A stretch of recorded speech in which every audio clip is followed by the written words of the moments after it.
এই যে আমরা যে শিব চতুর্দশী করলাম, যারা যারা গোস্বামী মতে স্বার্থ মতে করলাম, দুদিন হলো। আচ্ছা, যারা যারা শিব ঠাকুরের ব্রত করেছেন, তাহলে আমরা অনেকে তো কৃষ্ণ ভক্ত আছি, তাহলে আমার ভগবানও তো কারোর ব্রত করে, কারোর মাথায় জল দেয়, কারোর পূজা করে। ভগবানের সে ভগবান সেবা করে কাকে? পরম বৈষ্ণব বাবা ভোলানাথ। আর সেই ভোলানাথকে কেউ যদি তুষ্ট করতে পারে, ওমাইরা ভালো স্বামীর জন্য নয়, ভালো বউয়ের জন্য নয়, শুধু কৃষ্ণ প্রেম ভক্তি লাভের জন্য শিব চতুর্দশী ব্রত করা, আর অন্য কোনো কারণ নয়। ওই সবাই বলে না ভালো বর পাবার জন্য শিব ঠাকুরের ব্রত করে, জীবনে বলো না, সবটা ভুল কথা। শুধুমাত্র কৃষ্ণ প্রেম ভক্তি লাভের জন্য শিব ঠাকুর তিনি পরম বৈষ্ণব, তিনি আশুতোষ, অল্পেতে সন্তুষ্ট। তাকে যদি কেউ তুষ্ট করতে পারে, তার কৃষ্ণ প্রেম ভক্তি লাভ হয়। আর আমার ভগবান সেই বৈষ্ণবদের চরণ নিয়ে কি করছে দেখো। তাই সবার চরণ ধরি আমার একটা বিনীত নিবেদন, বাবা সব জায়গায় অপরাধ করো, অসুবিধা নাই, কিন্তু এক জায়গায় ভুল করে কোনোদিন অপরাধ করে ফেলো না। এটা আমার কথা নয়, আমার মহাপ্রভু শিক্ষা দিয়েছেন। বৈষ্ণবী দাঁড়িতে যদি হয় ক্ষুদ্র অপরাধ, মহা মহা ভজনেতে পড়ে যায় বা বৈষ্ণব দেখে যাবা নানবাই মুন্ড, নানবাই মুন্ড, তার মুন্ড পড়ে যায় নরকের কুণ্ড, নরকের কুণ্ড। বৈষ্ণবী অপরাধে করে যাবা গঙ্গা স্নানে যান, স্নানে যা পতিত পাবনী গঙ্গা, তারে দেখে দূরে সরে যা,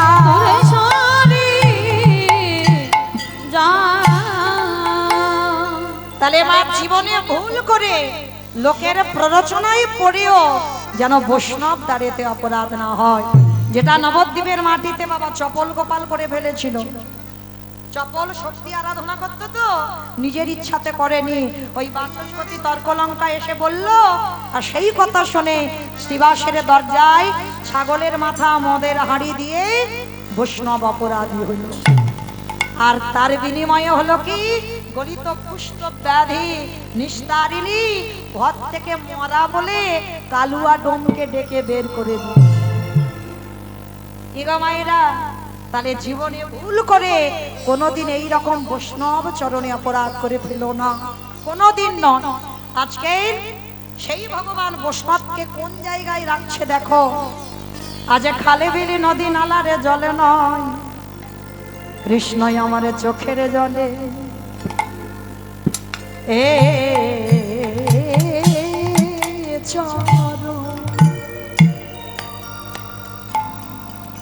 চরণ ধোবা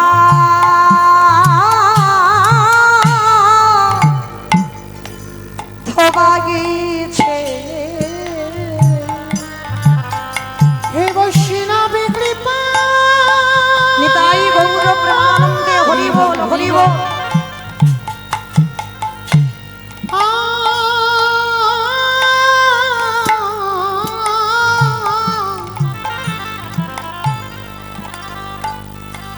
হে বৈষ্ণবী কৃপা,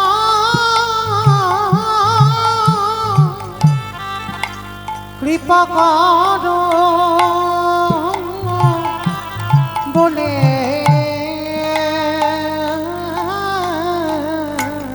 আজ চোখের জলে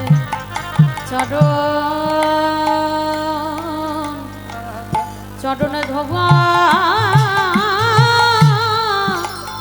ধোয়াইছে। হরে কৃষ্ণ রে, এই জায়গাটা শুনবেন, এইটুকু বলার জন্য এতটা জায়গায় যাওয়া। ভোলানাথ রূপী কুকুরে বলল, কৃষ্ণ রে এই যে তোর চোখের জলে আমার চরণ ধোবাইলি, চরণ ধোয়াইলি, ওরে কৃষ্ণ রে, ওরে কৃষ্ণ রে,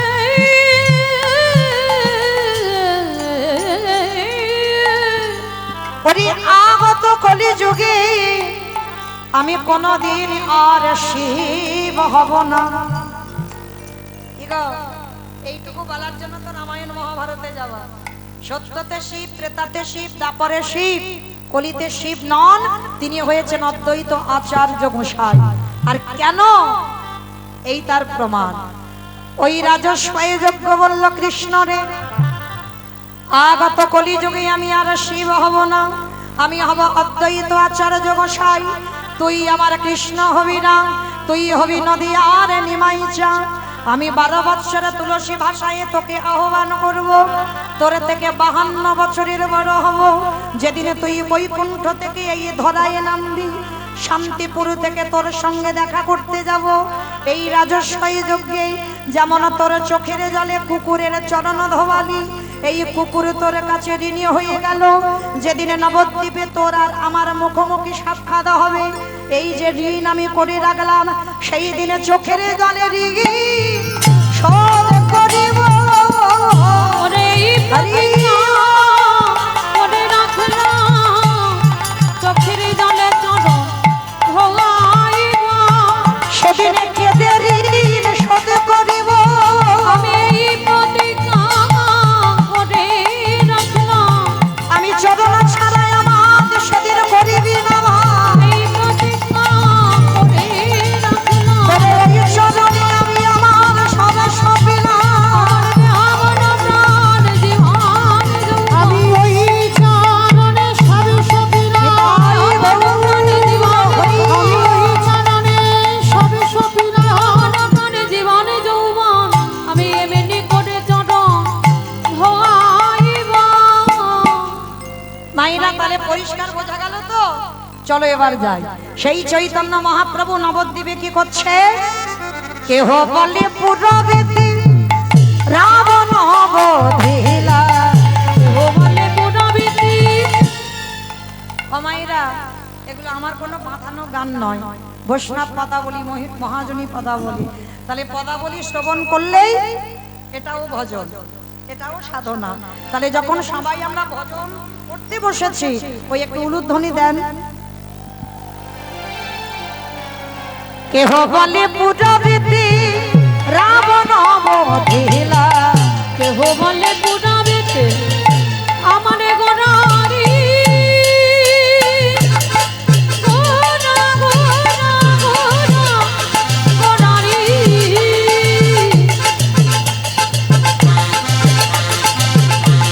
গোরা গোরা গোরা গোরারি। গোরা গোরারি। ওই নদী আর চা নিতাই গৌর প্রেমানন্দে হরি বল। আমার আমার আমি ওরা হরি কেহ বলে পুরাবীতি রাবণ বধিলা। ওগো গোলকের বৈভব লীলা প্রকাশ করিলা। এই গোলকের বৈভব লীলা প্রকাশ করিলা। ওই গোলকের বৈভব লীলা প্রকাশ করিলা। শ্রী রাধারে ভাবে এবে গৌরায় অবতারা। রাধারে ভাবে গোটা গাবতা। হরি শ্রী রাধারে ভাবিয়ে বেগোরায় অবতার। ওই রাধারে ভাবে গোটা গাবতা। ওগো হরে কৃষ্ণ নামে গৌ করিলা প্রচারা। ওই হরে কৃষ্ণ নাম গো করিলা তোতা। ওই হরে কৃষ্ণ নামে গৌরী করিলা প্রচার। এইবারে লীলা প্রকাশ হলো, এইবারে লীলা প্রকাশ হলো। এইবারে লীলা প্রকাশ হলো। এইবারে লীলা প্রকাশ হলো। গোলকের বৈভব লীলা প্রকাশ করিলা। ওই গোলকের বৈভব লীলা প্রকাশ করিলা। ওই গোলকের বৈভব লীলা প্রকাশ করিলা। বাসুদেব ঘোষ কহে করি জোড়হা। করি জোড়হা। ওগো যে সেই কৃষ্ণ, সেই তো জগন্নাথ। অবশ্যই তো জগন্নাথ। আহা বাসুদেব সে কহে এইবারে লীলা প্রকাশ্যে হলো বাসুদেব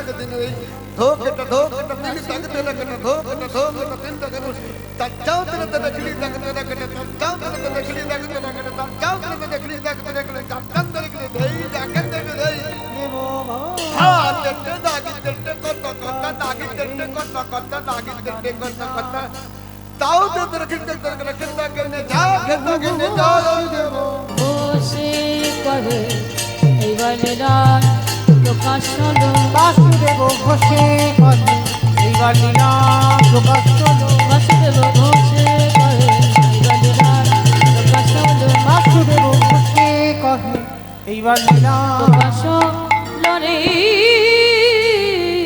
ওগো বাসুদেব ঘোষে কহে জানি তাই চলুন এবার সবাই আমরা যাবো মধুমাশ্রী ধাম বৃন্দাবন ধাম। এতক্ষণ যখন নবদ্বীপে ছিলাম সবাই দেখি একবার প্রেম সে বলেন তো গৌর সুন্দর কি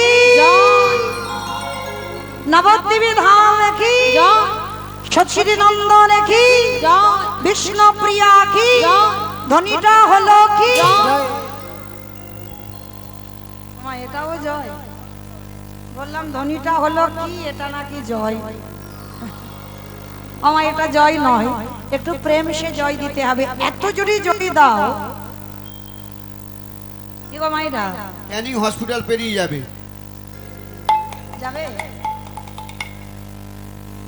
ক্যানিং কেন একেবারে চলে যাবে নবদ্বীপ সুরধ্বনি গঙ্গা তাই না বিশ্বাস আর ভক্তিটা রাখতে হবে এজন্যে জয়টা দিলাম নাই বা গেল হয়তো মাঝ রাস্তা পর্যন্ত গেল পরের জন্মে তার কাছাকাছি গেল তারপরের জন্মে তার চরণে তো যাবে এই বিশ্বাসটা রাখতে হবে কেমন এ জন্মে না হোক এর পরের জন্মে না হোক তারপরের জন্মে না হোক সাধিতে সাধিতে যদি কৃষ্ণ কৃপা করে এ জন্মে না হয় জন্ম জন্মান্তর কই দেখি একবার আমার নিতাই চাঁদ গৌর চাঁদের মতো হাত দুটো তোলো তো দেখি একবার সবাই হ্যালো একসঙ্গে সবাই ওই হাত উঠছে না কেন সবাই তো সবাই আত্মনিবেদন আর ভগবানের চরণে দেহ মন প্রাণ সমর্পণ করতে গেলে সবার আগে আত্মনিবেদন করতে হবে কেমন মহাভারতে দ্রৌপদী যতক্ষণ না দুটো হাত তুলে একেবারে ফুল সিলিন্ডার ততক্ষণ কৃপা হয়নি তাহলে একেবারে সবাই একসঙ্গে দুটো বাহু ও বাবা ঠাকুর ধসে যাচ্ছে কেন সব চলো দেখি একসঙ্গে বলো গৌর সুন্দর কি নবদ্বীপে ধাম কি সচির নন্দন কি বিষ্ণু প্রিয়া কি নিতাই চাঁদ কি ভক্ত বৃন্দ কি পরিবাসন ধাম কি সাধু গুরু বৈষ্ণব কি আপন আপন গুরু চরণ কি নিতাই গৌর প্রেমানন্দে চলো এবার আমরা একটা ভজন গাইতে গাইতে যাই একটু বৃন্দাবন কিমা একটা ভজন হবে তো চলো মানে অনেকক্ষণ শাস্ত্র নিয়ে আলোচনা হলো তো এবার চলো যদি একটু কারোর অলসতা থাকে একটু অলসতা ছেড়ে যাক একটু উলুধ্বনি তোলো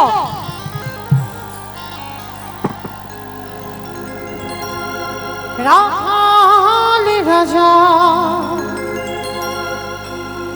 বলে দেরি কোথায় বৃন্দাবন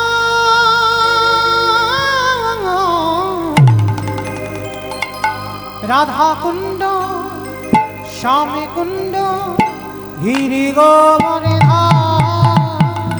রাখালে রাজা বলে দেরি কোথায় বৃন্দাবন শ্যামে কুণ্ড রাধা কুণ্ড গিরি গোবর্ধন রাখালি রাজা বলে দেরি কোথায় বৃন্দাবন শ্যামে কুণ্ড রাধা কুণ্ড গিরি গোবরে রাজা বলি দিদি কোথায় বৃন্দাবন শ্যামকুণ্ড রাধাকুণ্ড ভাগ্যবতী শ্রী যমুনায় উজানে বয়ে যায় কেশি ভাঙার এবং শিবার আছে সেই মোরার ভাগ্যবতী শ্রী যমুনা উজানে বয়ে যায় কেশি ঘাট এবং শিব আসে শ্যামরা। ও মাইরা, আমি আর আমার সম্প্রদায় যাবো, আর কেউ যাবো না? কেউ যাবো না? সবাই যাবো তো? যারা যারা যাবো কই দেখি আর একবার এই কান মুলে বলছি, মা কালী দিব্যি আর বলবো না। সবাই দেখি হাত দুটো আর একবার তোলো দেখি, সবাই একসঙ্গে তালে তালে করো তালি, কেমন? ভাগ্যবতী শ্রী যমুনায় উজানে বয়ে যায় কেশি ঘাট এবং শিবার আছে সেই মোরার ভাগ্যবতী শ্রী যমুনা উজানে বয়ে যায় কেশি ঘাট এবং শিব আসে শ্যামরায়। বাঁশরি বাজাই রে কানা বাঁশরি বাজাই বাঁশি শুনে রাধা রানী অভিসারে যায় ও বাঁশরি বাজায় রে কমল বাঁশরি বাজায় বাঁশি শুনে রাধা রানী অভিসারে যায়। আরে বাঁশরি বাজাই রে কানা বাঁশরি বাজাই বাঁশি শুনে রাধা রানী অভিসারে যায় রাধে রাধে রাধে রাধে রাধে রাধে রাধে রাধে ও রাধে রাধে। রাধে রাধে। আমা বলছো সব মনে মনে বলছো, একটু জোরে জোরে বলতে হবে। ওই দেখি তোলো আমার সঙ্গে দুটো হাত, একসঙ্গে রাধারানীর নাম জোরে জোরে বলবে, কেমন? রাধে রাধে রাধে রাধে রাধে রাধে রাধে রাধে। ওটা কি রকম আওয়াজ হচ্ছে? তাল হচ্ছে না? সব চড়বড় চড়বড় করে মুড়ি ভাজার মতো হচ্ছে তো। কীর্তনে একটা তাল থাকতে হবে তো, যে তালি আছে সে তো বেতালি হয়ে যাবে, মানে আমি তো বেতাল হয়ে যাব। তাহলে দেখি একসঙ্গে সবাই আমার সঙ্গে সঙ্গ দিয়ে বলবে, কেন আমার মতো করে, কেমন? রাধে রাধে রাধে রাধে राधे राधे वृंदावन में गोवर्धन में निधोवन में ताल वन में राधे तमल वन में राधे ऊंचा गांव में राधे बरसाना में राधे राधे राधा कुंड में राधे श्याम कुंड में राधे राधे हरिद्वार में राधे राधे झट से बोलो राधे हिट से बोलो राधे पाके बिहारी রাখাল রাজা বলে গেলে কোথায় বৃন্দাবন রাধাকুণ্ড শ্যামকুণ্ড গিরিগোরে ধাম राधा कुंड श्याम कुंड गिरि गोवर्धन। प्रेम से बोलो राधा रानी की जय। हमारा जय হলো ঠিক কি গো? এখনো তো দুটো কীর্তনিয়া আছে, আমি তো প্রথম, এখনো দুটো গান গাইবে, শুনতে হবে। হ্যাঁ, তাহলে মাইরা এই ধনিটা হলো না, এই জায়গাটার নাম জানো কি? এদিয়া, এদিয়া তো। আচ্ছা, তোমাদের এখানে শাশুড়ি বৌমাতে ঝগড়া হয় না? খুব হয়? বাহ। আচ্ছা, ওই শাশুড়ি বৌমাতে ঝগড়া হলে যেমন গলার আওয়াজটা বের হয়, ওই আওয়াজ একটু বের করে তো দেখি। হবে না? কেন হবে না? তখন যদি ভাসুর শ্বশুর থাকলে লজ্জা করে না, আমার উলু দিলে কম হবে, জয় দিতে হবে, কেমন? বলে রাধা রানী কি কে বলেছে ঝগড়া হয় না? তাহলে ঝগড়া হয়। বৃন্দাবনেশ্বরী কি, যমুনা মাইয়া কি, নন্দ গাঁও কি, ऊंचा गाँव की, बरसानाव की, भक्तवृंद की, हरिवासर धाम की, साधु गुरु वैष्णव की, अपन अपन गुरु चरण की, निताई गौर प्रेमानंदे। পৌঁছালাম সবাই আমরা মধুমাসি ধাম, বৃন্দাবন ধাম। তো আজকে মায়েরা আমার 9টা পর্যন্ত আয়ু, আর 1টা ঘন্টা বাকি, আর 1টা ঘন্টা নিয়ে আমরা আলোচনা করব এই যাদের পথ আমরা অবলম্বন করে বাবা আগিয়ে যাচ্ছি, আমরা ভজন পথে যাদের পথ অবলম্বন করছি, যারা এখানে সাধুগুরু বৈষ্ণব ঠাকুর বসেছেন, অবশ্যই করে ছজনার নাম তাদের মুখস্থ রাখতে হবে বাবা। ভজন পথে নামতে গেলে ছজনার নাম মনে রাখতে হবে। সেই ছজনকে শিরব সনাতন ভট্ট রঘুনাথ, শ্রীজীব গোপাল ভট্ট দাস রঘুনাথ, এই ছয় গোসাইয়ের পরিচরণ বন্দ, যাহা হইতে বিঘ্ন নাশী অভীষ্ট পুরা। এই ছয় গোসাই যাবে ব্রজে কৈলবা, রাধা কৃষ্ণের নিত্য লীলা করিলা প্রকাশ। ও মাইরা, এই যে ছজনার নাম বললাম, শিরব সনাতন ভট্ট রঘুনাথ, শ্রীজীব গোপাল ভট্ট দাস রঘুনাথ, এই ছজনার মধ্যে আজকের একটা গোস্বামীর কথা আলোচনা করব, যে গোস্বামীর নাম হচ্ছে রঘুনাথ দাস গোস্বামী। আজকের আস্বাদন হবে রঘুনাথ দাসের বৈরাগ্য। এই রঘুনাথ দাসের বাড়ি কোথায়? হুগলি জেলার। অমাইরা, যেহেতু আর একটা ঘন্টা, একটু মন প্রাণ দিয়ে শ্রবণ করবেন, কেমন? এতক্ষণ যেমন ছিলেন ঠিক সেইভাবে শ্রবণ করবেন। খুব ভালো ভক্ত পেয়েছি। এই যে সন্ধ্যাবেলায় একটু গন্ডগোলে ভক্ত হয়, কিন্তু এখানে পাইনি মা, খুব শান্ত ভক্ত। তো আর একটা ঘন্টা যেহেতু বাকি, এই সময়টুকু একটু শান্তভাবে থাকবেন, কেমন? এই হুগলি জেলার মাটিটা বড় ধন্যাতি ধন্য মাটি বাবা। হুগলি জেলাতে আছে বাবা তারকেশ্বরের মন্দির, হুগলি জেলাতে আছে বাবা এই মহাপ্রভুর একজন পার্ষদ, যার নাম হচ্ছে অভিরাম ঠাকুর। হুগলি জেলায় খানাকুল কৃষ্ণনগর জায়গা, মানে নদিয়া কৃষ্ণনগর নয়, হুগলিতে কৃষ্ণনগর আছে। ওই কৃষ্ণনগরে অভিরাম ঠাকুরের শ্রীপাদ। আবার আজকের এই হুগলি জেলায় আদি সপ্ত গ্রাম, আর আদি সপ্ত গ্রামে জমিদারের ছেলে গোবর্ধন দাস আর হিরণ্য দাস। এই গোবর্ধন দাস আর হিরণ্য দাস বাবা, এরা ভাই ভাই। কিন্তু গোবর্ধন দাস বিয়ে করেছে, কিন্তু হিরণ্য দাস বিয়ে করে। কিন্তু যেমন এই রামের কথা বললে বাবা লক্ষণের কথা এসে যায়, ঠিক ওই রকম গোবর্ধনের কথা বললে হিরণ্যের কথা এসে যায়। আর এরা এতটা জমিদার ছিল, এদের জমিদারির আয় কত জানো? মাসে 12 লক্ষ স্বর্ণ মুদ্রা। কি গো মাইরা, তোমরা আমরা কতটা বড় লোক? হিরণ্য দাস আর গোবর্ধন দাসের আয় মাসে 12 লক্ষ স্বর্ণ মুদ্রা। আর এরা শুধু সরকারকে, মানে নবাবকে কর দিত প্রতি মাসে 8 লক্ষ স্বর্ণ মুদ্রা। মানে কত বড় জমিদার। আজকে সেই জমিদার বাড়িতে জন্ম নিয়েছিল বাবা গোবর্ধন দাসের ঔরসে আমার রঘুনাথ দাস। তবে এই রঘুনাথ দাস অনেক সাধনার সন্তান। আস্তে মা কথা নয়, একটা কথা বলি, হাজার জায়গায় মানত করেও যদি একটা পুত্র সন্তান না পান, আমি এই হরিবাসরে দাঁড়িয়ে একটা জায়গার নাম বলে দেব, চলে যাবে, আমার বিশ্বাস সেখানে গেলে পেয়ে যাবেন একটা পুত্র সন্তান, বংশে একটা প্রদীপ। হাজার ডাক্তার, বৈদ্য, কবিরাজ সমস্ত কিছু করছেন, পাচ্ছেন না। একটা জায়গায় গেলে পাবেন, কোথায়?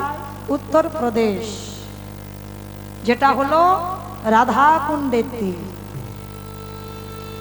অনেকে জানেন এখানে সাধুগুরু বৈষ্ণবরা আছেন, ভক্তরা আছেন। দুর্গাপূজার পরে হয় বাবা বগুলা অষ্টমী। এই বগুলা অষ্টমী রাধাকুণ্ডের আবির্ভাব তিথি। চলে যাবেন রাধাকুণ্ডের তীরে, আর এই তিথিতে স্নান যোগ থাকে মা, পুঞ্জিকাতে লেখা থাকবে, দেখবেন খুব রাত্রিবেলা করে হয়, মানে 12টা, 12:30, 11টা, 11:30 এইরকম টাইম। হ্যাঁ, এই স্নান যোগে যাবে, মানে লাখ লাখ ভক্তরা যায় রাধাকুণ্ডের আবির্ভাব তিথিতে, আর সেখানে গিয়ে ওই রাধাকুণ্ডে স্নান করে রাধা রানীর কাছে আঁচল পেতে একটু ভিক্ষা চাইবে। কারণ আমার রাধারানী বড় করুণাময়ী, তো বড় প্রেমময়ী, কৃপাময়ী। স্নান করে সকাপড়ে রাধারানীর কাছে একবার ভিক্ষার আঁচলটা পেতে বলবেন, রাধে তুমি যদি করুণাময়ী, কৃপাময়ী, প্রেমময়ী হও, আমার বংশে তোমার সেবার জন্য আমার বংশে একটা পুত্র সন্তান পাঠিও। বিশ্বাস যদি থাকে বাবা, ওই যে বললাম বিশ্বাসে মিলায় বস্তু তর্কে বহুদূর, ভক্তি আর বিশ্বাসটা নিয়ে যদি রাধারানীর কাছে কাঁদতে পারে, কেউ যদি আমার কৃষ্ণ চরণ ধরে বাবা, তার বিচার হয়। এইটা শুনে রাখেন, খুব দামি কথা। কৃষ্ণকে ভালোবাসলে বিচার হবে। চিত্রগুপ্ত বিচিত্রগুপ্তকে ডেকে বলবে, খাতাটা দেখো তো ভক্ত ধরাই কি করেছে। খাতা দেখে দেখবে কি কি করেছে পাপ, বিচার হবে সেই অনুযায়ী। কিন্তু কেউ যদি বাবা রাধাচরণের দাস হয়, সারাদিন যদি হারাই হারাই হারাধে হারাধে বলে কাঁদতে পারে, তার বিচার হয় না।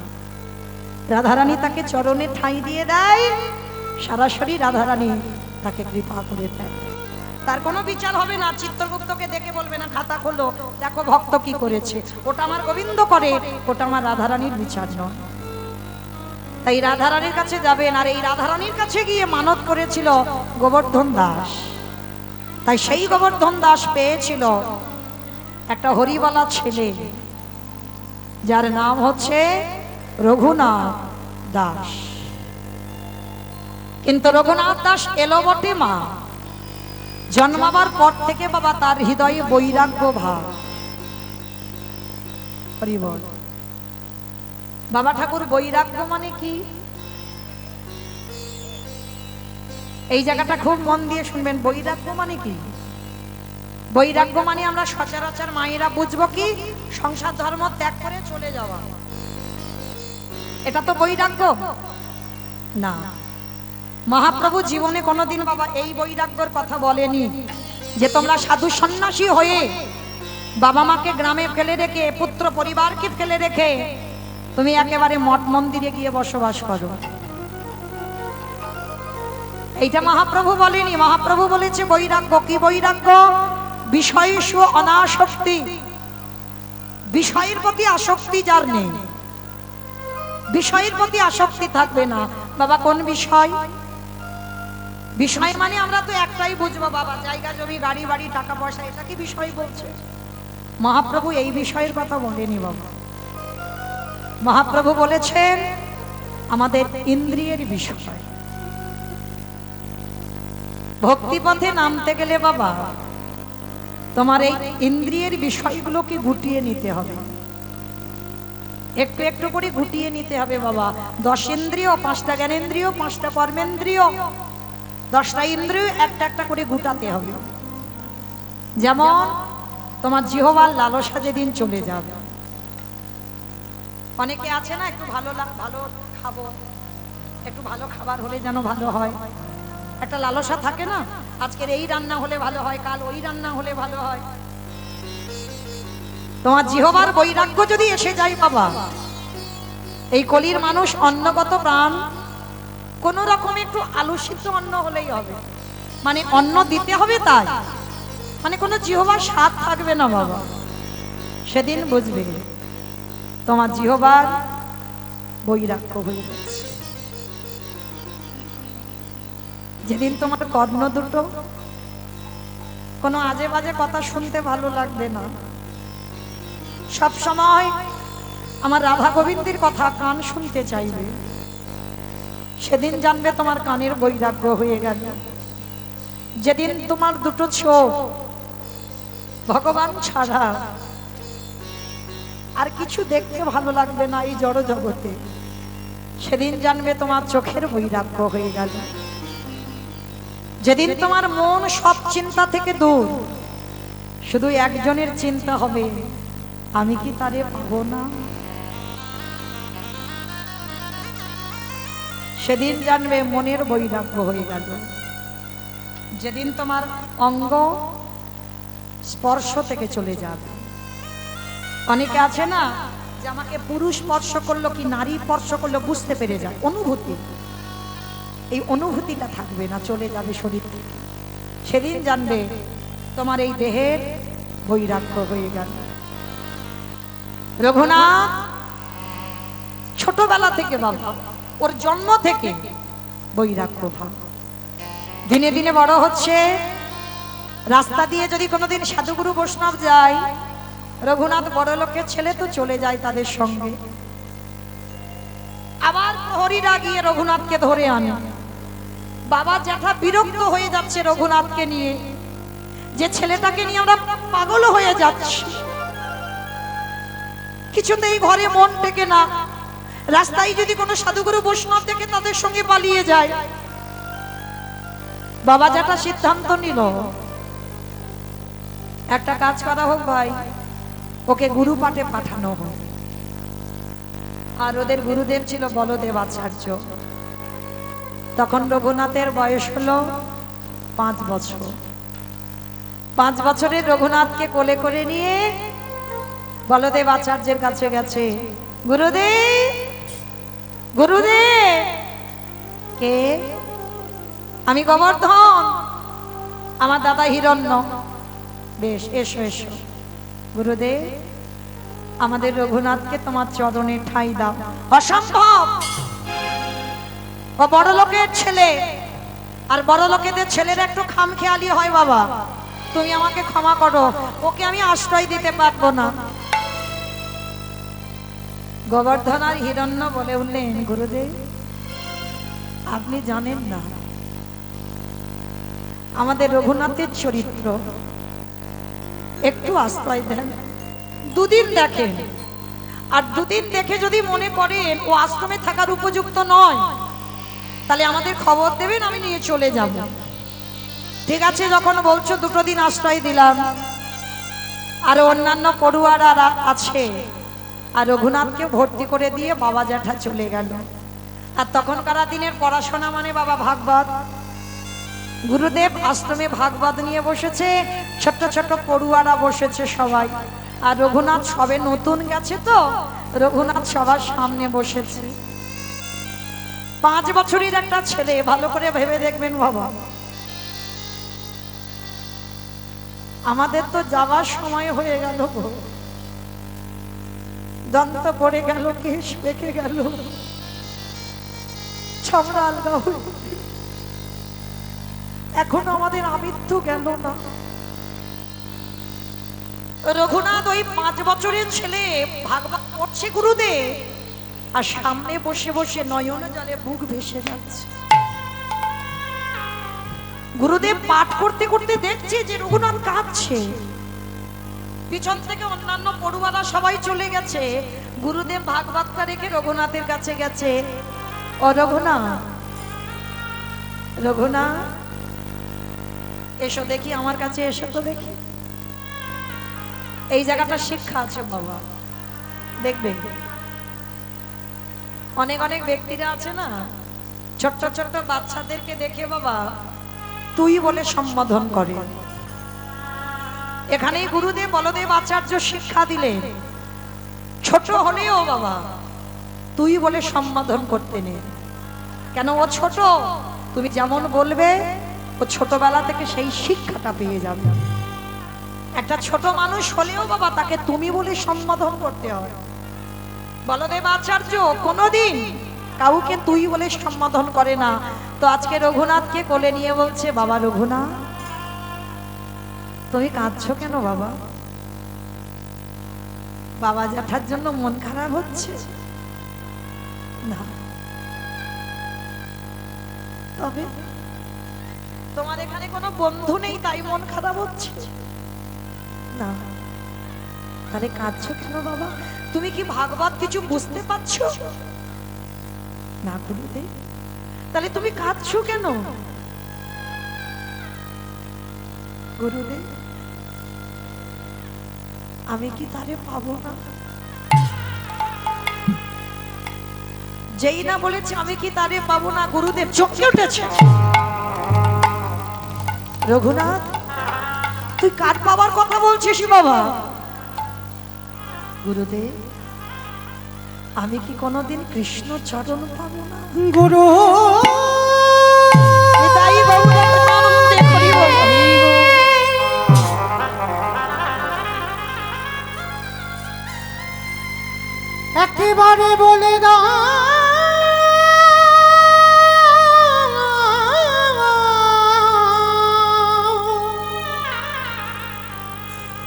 আমি কোথা গেলে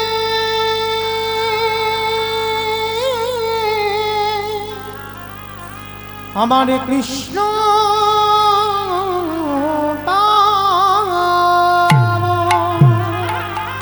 রঘুনাথকে বুকে জড়িয়ে ধরে বলল, রঘুনাথ ভাবি বাবা, সত্যি যদি তোর এই পাঠশালায় গুরু হই, পাবি বাবা তুই কৃষ্ণ চরণ। পাবো পাবো গুরুদেব, আমি কৃষ্ণ কৃপা। ইতিমধ্যে বাবা নামাচার্য হরিদাস ঠাকুর বেনাপুলের জঙ্গলে লক্ষ হীরাকে উদ্ধার করে বলদেব আচার্যের আশ্রমে এসেছে। আর যেই না বলদেব আচার্যের আশ্রমে এলো না, অন্যান্য পড়ুয়ারা সব পঞ্চাঙ্গ প্রণাম, আর রঘুনাথ একেবারে শুয়ে পড়ে দণ্ডবত প্রণাম।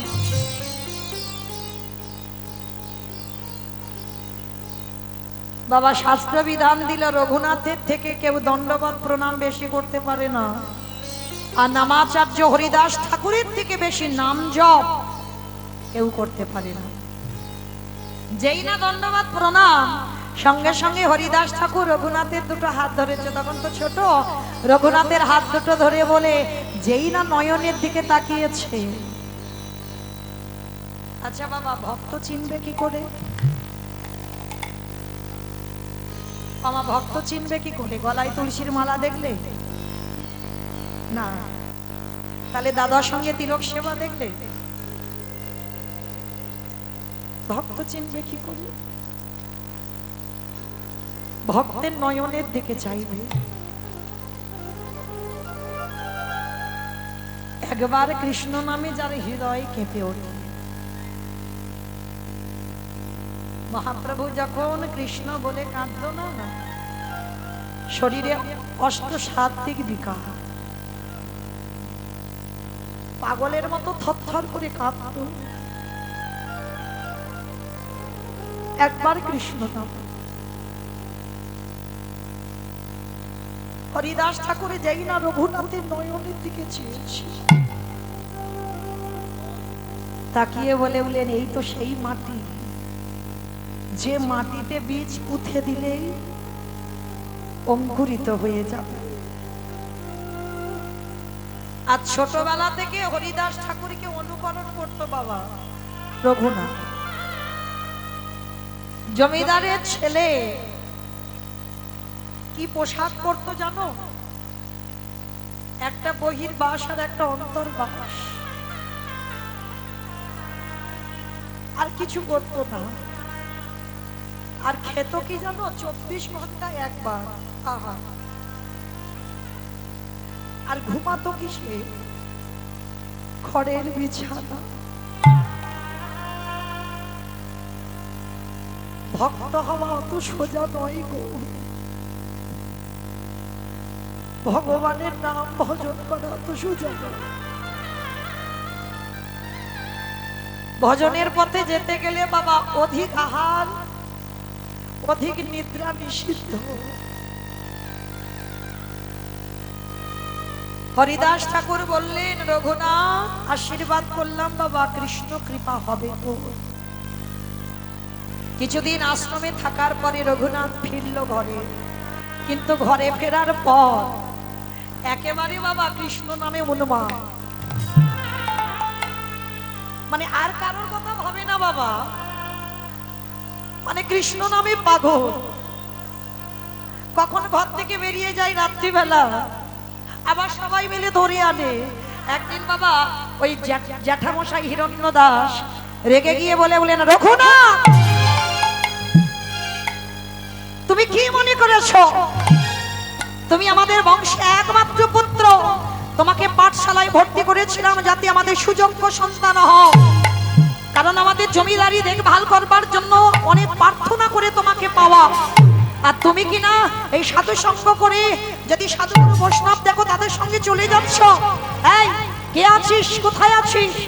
রঘুনাথকে কারাগারে বন্দী করে দে। কেন বন্দী করলো? যাতে কৃষ্ণ ভোলানো যায়। কি বাবা ঠাকুর, একবার কৃষ্ণকে যে ভালোবাসে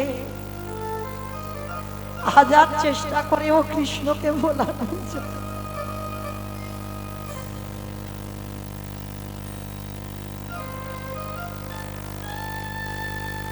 হাজার চেষ্টা করেও পারবে না কৃষ্ণ ভোলাতে।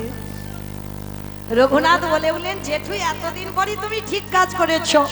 এই যে কারাগারে আমায় রাখবে না, আর কারাগারে গেলে আমি নিরজনে একটু নাম ভজন করতে পারবো। শুধু কারাগারে রাখলো না, যাতে রঘুনাথ কোথাও চলে না যায়, হাত দুটো বেঁধে দিয়েছে শিকল দিয়ে। ঠিক করেছো, এতদিন পরে জেঠু তুমি ঠিক করেছো। রঘুনাথকে খাবার দেয় বাবা, এক সপ্তাহ কিছু খায় না, সব খাবার রেখে দিয়েছে। হিরণ্যদাস যখন খবর পেল রঘুনাথ এক সপ্তাহ আহার ত্যাগ করেছে, ছুটে এসেছে, রঘুনাথ, রঘুনাথ, কি হয়েছে বাবা তোমার, কি হয়েছে, কেন এমন পাগলামি করছো? তুমি যদি না খাও তুমি তো মরে যাবে। বলো রঘুনাথ, তুমি কি চাও? কথা দিলাম আমি তোমার জেঠু তোমাকে দেব। জেঠু তুমি দেবে? আমি তোমার কাছে যা চাইবো তুমি দেবে? দেব বাবা, দেব, কিন্তু তুই আহার ত্যাগ করিস না। জেঠু ওরকম করে নয়, আমার মাথা ছুঁয়ে প্রতিজ্ঞা করো, আমি যা চাইবো দেবে। করলাম প্রতিজ্ঞা, বল বাবা কি চাস? মনে রেখো জেঠু, তুমি ত্রিসত্য করেছ, কিন্তু দিতে কিন্তু আমার হবে। ওই ছোট্ট ছেলেটা চাইলো কি জানো? ও জেঠু, তাহলে দাও, কৃষ্ণ এনে দাও আমারে।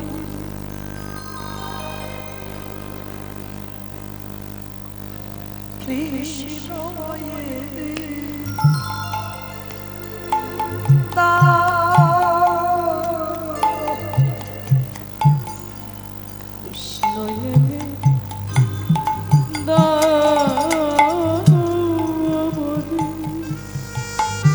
এটা দেবে জেঠু, কৃষ্ণ এনে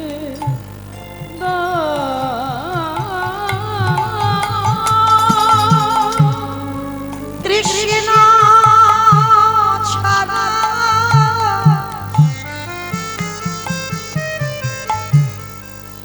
আমার প্রাণে বাঁচে না।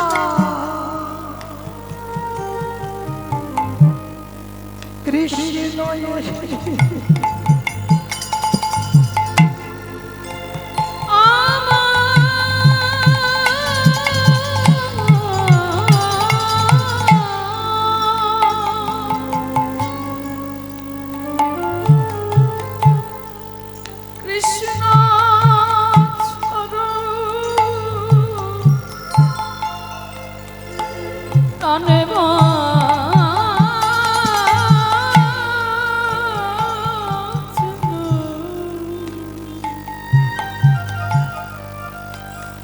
কৃষ্ণ এনে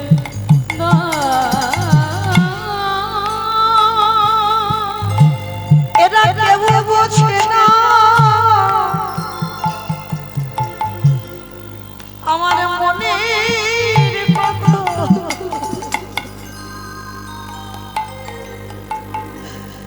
বলে বইয়া কাঁদি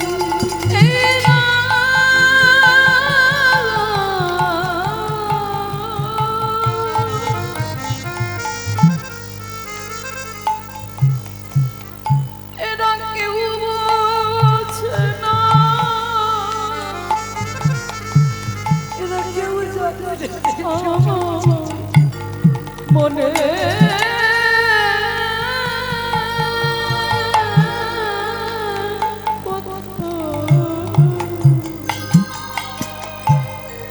বলবো আমি কৃষ্ণ এনে দাও আমাদের, কৃষ্ণ এনে দাও।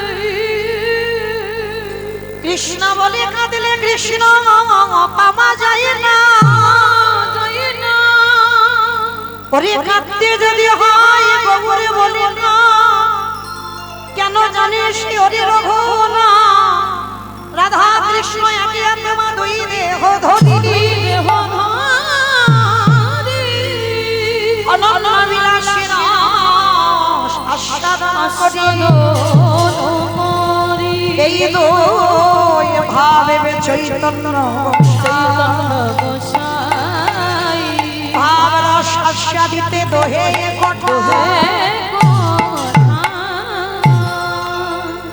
গুরুদেব এসে বলছে রঘুনা, সারা জীবন কৃষ্ণ বলে কাঁদতে পাবি না, কাঁদতে যদি হয় গৌর বলে কাঁদ। সেই রাধা কৃষ্ণ গৌর হয়ে এসেছে কোথায়? নবদ্বীপের মাটিতে। হিরণ্য দাস আর গোবর্ধন দাস রঘুনাথকে নিয়ে ছুটে গেল নবদ্বীপ। আরে নবদ্বীপে গিয়ে খবরে পেল আমার নদী আর চাঁদনি মা, ওগো নদী গাছে রে 24 বছর বয়সে নদী আর চাঁদনি মা নদী আর গৌরী নিতাই গৌর হরিবল হরিবল হরিবল। দেখা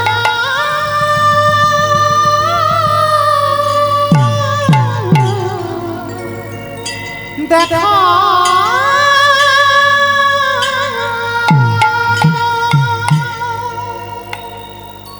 কোথায় গেলে পাবো আমি গৌরকে? গোরাবিনী প্রাণ কাঁদে কি বুদ্ধি করিব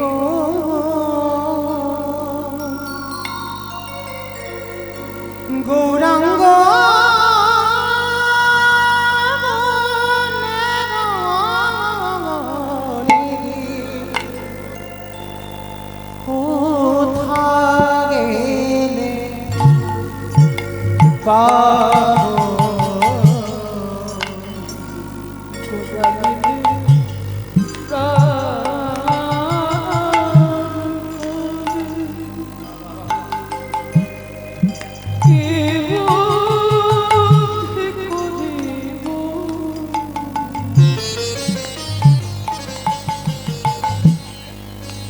গৌরঙ্গ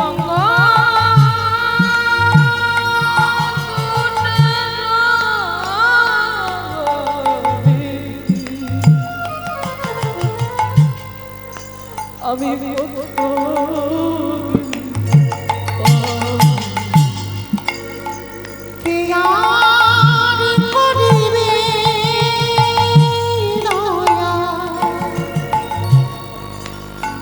পতিত দেখিয়া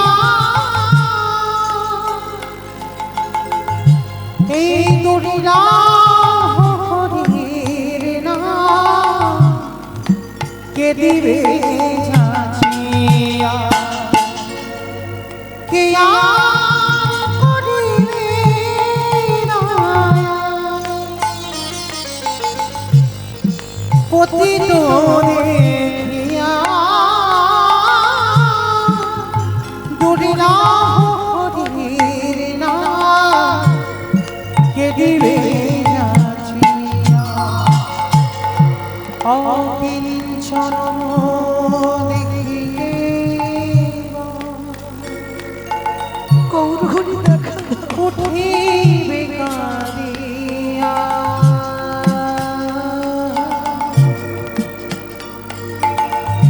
গোরাবিনে শূন্য সকল নদিয়া অকিঞ্চনে দেখি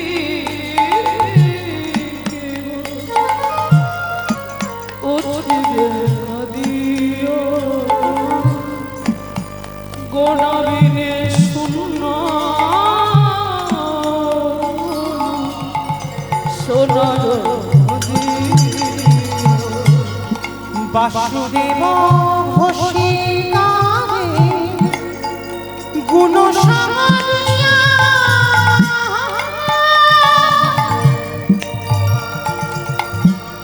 এই মনে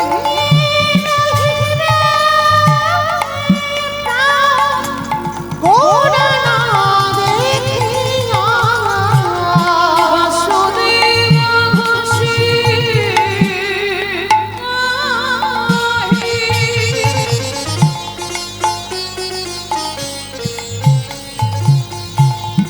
গুণ সাগরে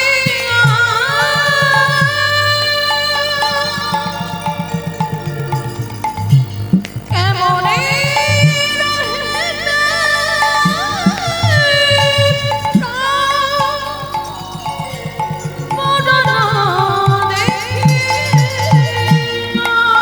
আমি কোথাও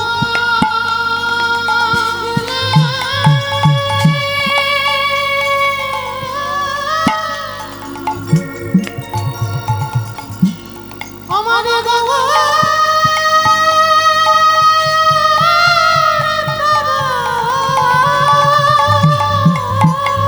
তোমরা জানো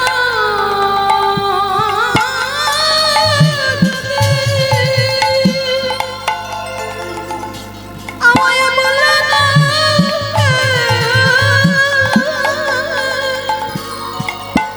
আমি গেলে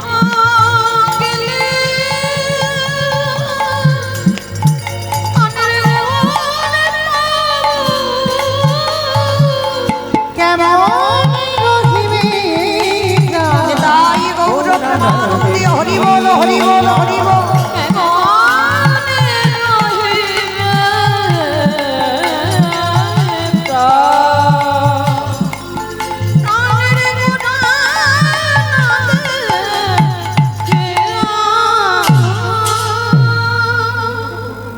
নয়নের জলে ধোলায় গড়াগড়ি যা আরি বলে হে নদিয়া বিহারি যেদিন জানতে পারলাম কৃষ্ণ নাকি গৌর হয়েছে সেই দিনই এসে দেখলাম তুমি নদিয়া ত্যাগ করেছো। ধোলায় লুটিয়ে পড়ল রঘুনাথ। বাবা জ্যাঠা বলল চল বাবা আর তো কেঁদে লাভ নেই। ফিরে গেল ঘরে, কিন্তু ঘরে ফেরার পর প্রভু আমার সন্ন্যাসী নেবার পরে এসেছিল বাবা শান্তিপুরে। আর তখনকার দিনে জমিদার মানে রঘুনাথের বাবা জ্যাঠা, ওদের কানে আগে খবর যেত। যেই না খবর পেয়েছে যে প্রভু নিমাই সন্ন্যাসের পরে শ্রীকৃষ্ণ চৈতন্য মহাপ্রভু নাম নিয়ে শান্তিপুরে এসেছে, শোনা মাত্র রঘুনাথ আর বাবা জ্যাঠাকে নিয়ে পাগলের মতো শান্তিপুরে ছুটে গেছে অদ্বৈত আচার্যের ঘরে। আর অদ্বৈত আচার্যের ঘরে গিয়ে দেখছে আজকের আমি যেমন গান গাইছি আর আপনারা বসে আছেন, হাজার হাজার ভক্ত বসে আছে, প্রভু আমার দাঁড়িয়ে কীর্তন করছেন। রসে তনু ঢর ঢর গৌর কিশোর বর, রসে তনু ঢর ঢর গৌর কিশোর বর, রসে তনু ঢর ঢর গৌর কিশোর বর, রসে তনু ঢর ঢর গৌর কিশোর বর। এবে রাম শ্রীকৃষ্ণ চৈতন্য, শ্রীকৃষ্ণ চৈতন্য, এবে রাম শ্রীকৃষ্ণ চৈতন্য, শ্রীকৃষ্ণ চৈতন্য। এ সামনি গুড় কথা কহিতে অন্তরে ব্যথা, সামনি গুরু কথা কহিতে অন্তরে ব্যথা, ভক্ত বিনা নাহি জানে ওঠা। বিনা নাহি জানে রত্না। তাই গৌর হরি বল হরি বল। বিনা নাহি জানি ভক্ত বিনা নাহি জানে রত্না। গৌর চরণে একেবারে আছাড় খেয়ে পড়ল রঘুনাথ। আর যেই না গৌর চরণে আছাড় খেয়ে পড়লেন, গৌর হরি হাত দুটো ধরে বলছে আরে ওঠ ওঠ ওঠ ওঠ। প্রভু আমার বুঝতে পেরে গেল এই সেই রঘুনাথ। গদাধর দাও, আমার থালা থেকে প্রসাদী রঘুনাথকে একটু দিয়ে দাও। যে প্রসাদী পাবার জন্য যোগীগণ যোগের পায় না, মণিগণ মনে পায় না, ধ্যানীগণ ধ্যানে পায় না, আজকে সেই প্রসাদ রঘুনাথ প্রথম দর্শনে পেয়ে গেল। কিছুদিন প্রভু চরণ সেবা করছে, রঘুনাথ প্রভুর কাছে আছে।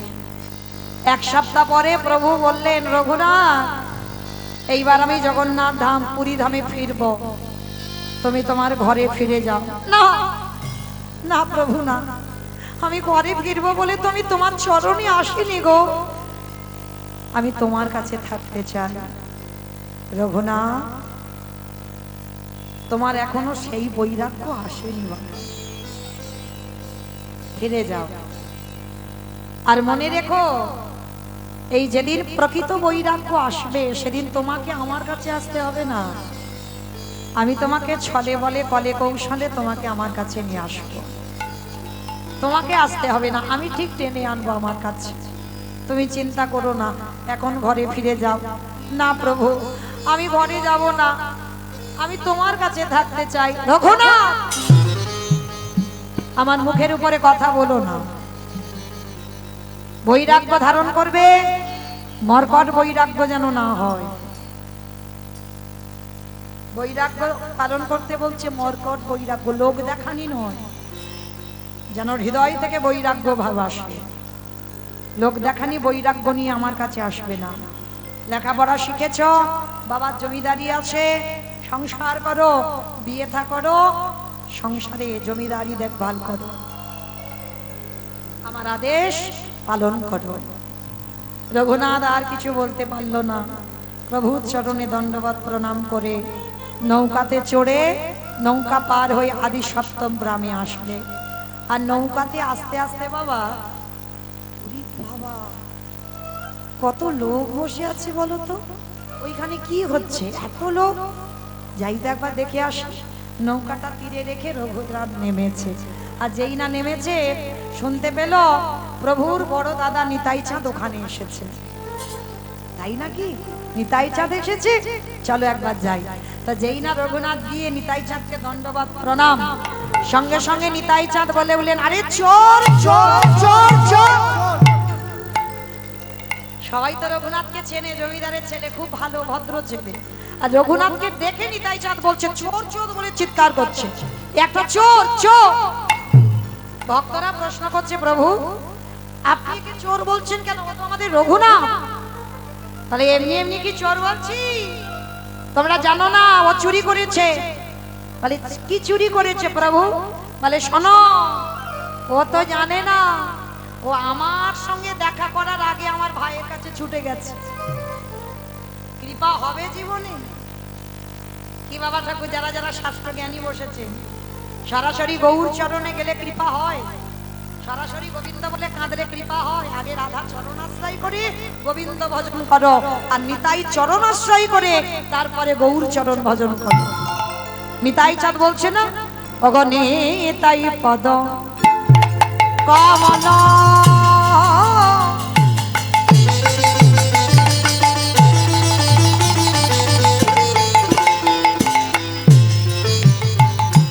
ওগো কোটি চন্দ্র সুশীতল নিতাই